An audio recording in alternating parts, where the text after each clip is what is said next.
Құрметті көрермен қауым, тікелей эфирде таңғы шолпан. Біз хабарымызды жалғастырамыз. Қонақжай студиямызға сыйлы мейманымыз да келді. Таныс болыңыздар. Оңтүстік Қазақстан облысы ішкі саясат және дін істері басқармасының басшысы Берік Уәли мырза бүгін бізде қонақта. Қайырлы таң, қош келдіңіз дейміз. Қош келдік. Қайырлы таң, қазақ елі. Берік мырза, құрметті көрермен, сіздердің де естеріңізге сала кетейін, бүгін Елордада әлемдік және дәстүрлі дін өкілдері съезді хатшылығының 14-ші отырысы өтеді. Бүгінгі әңгімемізде осы тақырып аясында өрбімек. Бұл үлкен жиында қандай тақырыптар ортаға салынады? Осы жайында өзіңіз толығырақ тарқатып айтып берсеңіз. Енді өздеріңіз білесіздер, елбасының бастамасымен 2003 жылдан бастап осы үлкен діндер арасындағы келісімді нығайту мақсатында құрылған үлкен халықаралық осы сұхбат алаңы жұмыс істеп келе жатыр. Міне биылғы жылы бұл осымен 5-ші рет өтейін деп отыр. Биылғы жылдың басты ерекшелігі бұл 42 елден 80-нен астам делегация қатысады деп күтіліп отыр. Бүгін алла жазса осы сағат 10-да өз жұмысын бастайды. Оған енді әртүрлі тақырыптар секцияға бөлініп, енді алғашында елбасының өзі бастап, осы өзінің баяндамасы бар. Елбасымыздың одан кейін Біріккен ұлттар ұйымының хатшысы да келіп жатыр елімізге. Сондай-ақ жалпы бұл съездің тақырыбы бейбітшілік және даму жолындағы діни және саяси қайраткерлердің үн қатысуы болып белгіленіп отыр биылғы жылы. Көптеген осы дін басылары келіп, Астана декларациясы қабылданады деп жоспарланып отыр осы діндер съезінің қорытындысы бойынша. Енді бұның барлығында ақпарат құралдарынан бүгін талмай журналистер жеткізеді деп ойлаймын. Міндетті түрде біздің әріптестеріміз бұл жиындардың барлығына қатысады және халыққа толық ақпарат беруге тырысады. Берік мырза, енді оңтүстік Қазақстан облысы халқы тығыз орналасқан өңірлердің бірі. Қазіргі кезде облыста қанша діни ұйым бар? Енді дұрыс айтасыз, шынымен де 3 миллионға жуық халқы бар, жер көлемі шағын болғанмен халқының саны өте тығыз орналасқан өңір. Облысымыздың ұйытқысы деп жатамыз.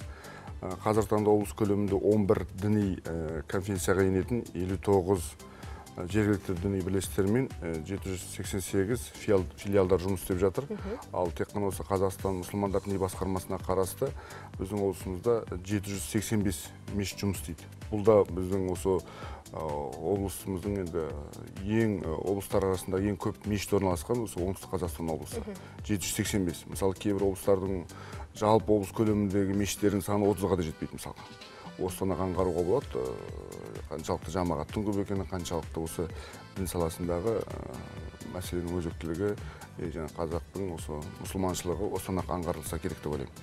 Енді қазіргі таңда осы әртүрлі бағытта жұмыс жүргізіліп жатыр. Өздеріңіз білесіздер, былтырғы елбасының 6 тамыздағы оңтайландыру саясатынан кейін өңірлерде де орталықта министрлер біріксе, облыстарда осы бірнеше басқармаларда қайтадан жасақталды. Соның бірі осы дін істері басқармасы ішкі саясат басқармасына қосылып, біріктіріліп, облыстық ішкі саясат және дін істері басқармасы болып қайта құрылды. Қазіргі таңда осы бағытта жүйелі түрде, жоспарлы түрде жұмыстар жолға қойылған, сол бағытта жұмыс атқарып жатырмыз. Ал осы білім беру жүйесі қаншалықты дұрыс жолға қойылған, қаншалықты осы мәселе бойынша жұмыстар жүргізіліп жатыр? Енді өздеріңіз білесіздер, мектептерде дінтану негіздері, пәндері жұмыс жасайды. Енді алдағы уақытта осы негізгі пән ретінде енгізу жоспарда бар. Қазіргі таңда ол факультативтік негізде сабақ береді, ал олардың білімдерін жетілдіру әрине қашанда ол алдыда тұрған басты міндет. Өйткені тек қана осы дінтану пәнінің негізгі мұғалімдерін ғана дайындаудың өзіне қаншама мысалға еңбек қажет екені белгілі. Тіпті тек қана біздің облыс емес, республика бойынша да теологтардың жетіспеушілігі сезіледі. Сол себепті біз арнайы ақпараттық насихат топтар құрылған, республикалық, облыстық, қалалық деңгейде, аудандық деңгейде. Солар арқылы осы дінтану пәнінің негізін оқытатын оқытушыларды білімін жетілдіріп отыру үнемі біздің назарда. Жақында ғана мысалға Алматыдағы үлкен Қазақстан мұсылмандар діни басқармасына қарасты Нұр Мүбарак Ислам мәдениет университеті бар. Сол университеттің ректоры біздің облысымызға осы өткен аптаның басында келіп, облыстық ішкі саясат және дін істері басқармасымен бірлесіп біз меморандумға қол қойдық. оны өздеріңіз де ақпараттық желілерден де көрдіңіздер. Сол Басюни мырза, Жүдда Абдулғани Басюнидің өзі мен кездесіп, ол кісі осы өңірлерге шығып отырған бірінші сапар екен, осындай бағыттағы меморандум қол қойып, біздің облысқа келгенін өзі мақтанышпен кейіннен облыс әкіміне жолыққанда да айтты. Осы олармен бірлесе отырып, біз облысымыздағы теологтардың, ақпараттық насихат топтарының мамандарының, жалпы жаңағы дінтану пән негіздердің сабақ беретін ұстаздардың өзінің білімін жетілдіріп отыруды жүйелі түрде жолға қоятын болып келістік. Және де біздің облыстан білімін жетілдіремін деп тәжірибе алмасатын ұстаздар ниет білдіретін дінтанушылар болса, имамдар болатын болса, осы Нұр Мүбарак университетіне барып білім жетілдіруге тәжірибе алмасуға мүмкіндік туды. Расымен де бұл бағытта көптеген жұмыстар іске асып жатыр, атқарылып жатыр. Оңтүстік Қазақстан облысында, облыс деңгейінде тұрақтылықты сақтау үшін қандай жұмыстар атқарылып жатыр бұдан бөлек? Енді өзіңіз білесіз, дін мәселесі бұл өте өзекті.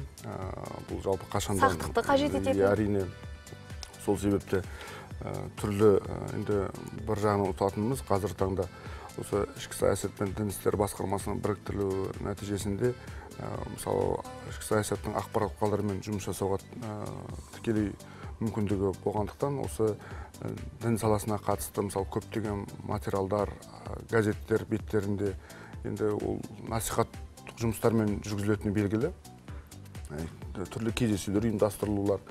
Оның барлығы осы біз телеарналар арқылы жаңа хабарлар ашып, және де Құранды біз білеміз бе деген арнайы былтыр облыс әкімі бастамасымен 40 сериядан тұратын телехабар дайындалды, жоба. Сондай мысалға биыл дін және дәстүр деген тағы да қосымша маңызды хабарлар ашуды көздеп отырмыз.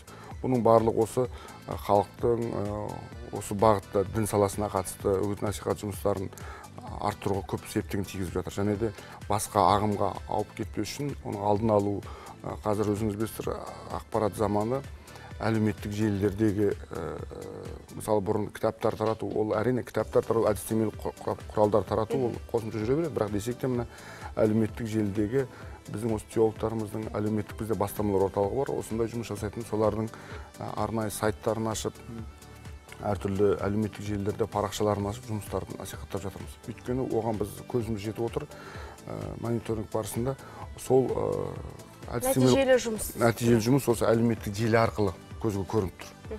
Сол бағыттағы жұмысты біз қазір таңда былтырдан бері өте жандандырып жатырмыз.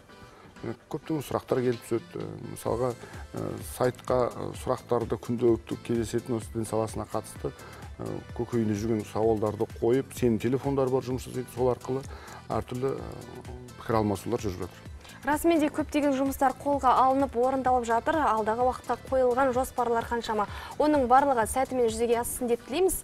Өзіңізге көп-көп рахмет. Бүгінгі таңда бізбен бірге қарсы алып, көптеген керекті және пайдалы мәліметтермен біздің көрермендерімізбен бөліскеніңізге алғыс білдіреміз. Рахмет.